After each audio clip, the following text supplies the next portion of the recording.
د ژوند نغمه. ټول غلي دي، هیڅوک څه نه وایي. د ژوندانه نغمه غلې ده. په دغسې چوپه چوپتیا کې ذوقونه مري، فکرونه محوه کېږي، نشاط او خوښي لکه وحشي مرغه له انسانانو نه تښتي. زه غواړم د دغه سکوت طلسم مات کړم او خپله سرنده وغږوم. دا سرنده ما د عشق له هېواده او د بلبلو له کوره راوړې ده. زما د سرندې اواز ډېر خوږ دی. راشئ کښېنئ، زما نغمې واورئ. زه نه غواړم آرزوګانې مړې او زړونه ساړه وي. زه د احساساتو او جذباتو د ویښولو لپاره راغلی یم.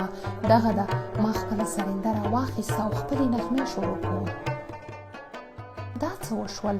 له دې سرندې نه خو هیڅ آواز نه پورته کیږي.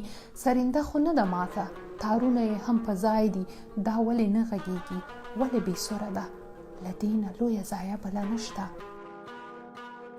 پوه شوم او وپوهېدم، دا سرنده د بلبلو له کوره او بې له ګلونو له خوا بل چیرته نه غږیږي.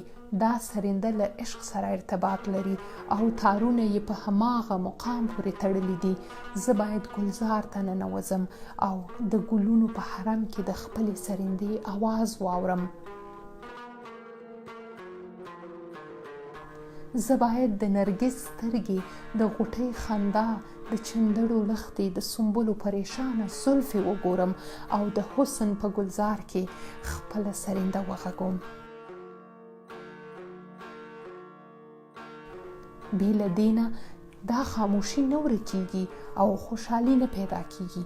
دا تورې وریځې باید د لمر او سپوږمۍ له مخې لیرې شي.